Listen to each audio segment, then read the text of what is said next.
खबरों में आगे बढ़ेंगे।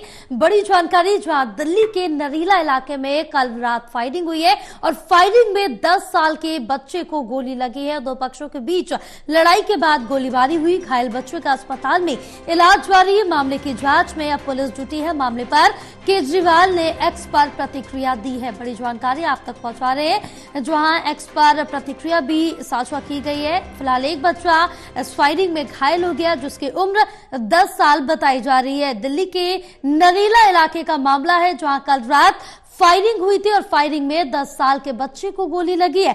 दो पक्षों के बीच लड़ाई हुई थी। लड़ाई के बाद गोलीबारी हुई, जिसमें ये बच्चा घायल हो गया है। फिलहाल अस्पताल में भर्ती है, इसका इलाज जारी है और पुलिस पूरे मामले की जांच पड़ताल कर रही है।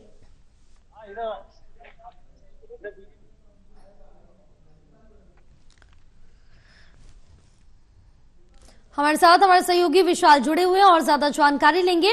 विशाल, क्या अपडेट मिल पा रही है इस पूरे मामले को लेकर, जहां बताया जा रहा है कि दो पक्षों के बीच विवाद होता है, उसके बाद गोलीबारी की जाती है, जिसमें एक बच्चा घायल हो जाता है। क्या किसी रंजिश का मामला या जमीनी विवाद का मामला है? जी देखिए, दिल्ली के नरेला इलाके में दरअसल दो पक्षों की आपसी बहस हुई, उसके बाद उनके बीच लड़ाई हुई। हाथापाई के बाद दोनों पक्षों की तरफ से गोलीबारी चलने लगी, जिसके बाद उनके पड़ोस में एक बच्चा जो कि 10 वर्ष का है, दीपक उसका नाम बताया जा रहा है, वो खेल रहा था फुटबॉल और उसको गलती से जो है गोली लग गई। उसके घुटने में गोली लगी है, जिसके कारण उसके जो घुटने की हड्डी है वो टूट गई है। और पुलिस को जब इसकी सूचना दी गई तो पुलिस मौके पर पहुंची और बच्चे को नजदीकी राजा हरीशचंद्र अस्पताल ले जाया गया, जहां पर उसका इलाज जारी है। फिलहाल उसकी हालत ठीक है, लेकिन उसका घुटना जो है, उसकी हड्डी टूट चुकी है। और जो आरोपी थे, जिन दो पक्षों की गोलीबारी हुई, वो दोनों जो है अभी पुलिस की गिरफ्त से फरार है। और इसी को लेकर अब दिल्ली के पूर्व मुख्यमंत्री अरविंद केजरीवाल ने भी ट्वीट किया है। इस घटना को लेकर उन्होंने कहा है कि दिल्ली की जो कानून व्यवस्था है वो पूरी तरह से चरमरा गई है और उन्होंने एक बार फिर से बीजेपी को कटघरे में घेरा है, क्योंकि दिल्ली की कानून व्यवस्था पूरी तरह से बीजेपी के हाथ में है, केंद्र के हाथ में है। तो इसके मद्देनजर लगातार दिल्ली में जो लॉ एंड ऑर्डर की स्थिति बिगड़ रही है, इसको लेकर दोबारा से अरविंद केजरीवाल ने कल नरेला वाली घटना को जोड़ते हुए एक ट्वीट किया है।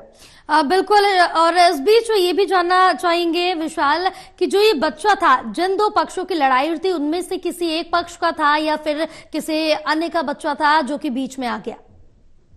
जी देखिए, जो बच्चा था इसका उन पक्षों से कोई भी लेना देना नहीं था। ये अपने घर के बाहर अपने कुछ दोस्तों के साथ खेल रहा था। उसी दौरान जो गोलीबारी अचानक से हुई, जिसमें गलती से हाथापाई जो गोली है बच्चे के घुटने में जाकर लगी और तुरंत ही उसको जो मौके से जो आरोपी है वो इस घटना को देखकर फरार हो गए। और जो सूत्र हमें बता रहे हैं कि उससे ये पता लग रहा है कि जो पुलिस है मौके पर पहुंची थी और बच्चे को तुरंत आनंद फानंद में अस्पताल में भर्ती कराया गया और वहां पर उस बच्चे का इलाज अभी भी जारी है। लेकिन जो आरोपी थे जिनसे गोलियां चली है वो अभी भी फरार है। बिल्कुल, तमाम जानकारी साझा करने के लिए बहुत शुक्रिया आपका।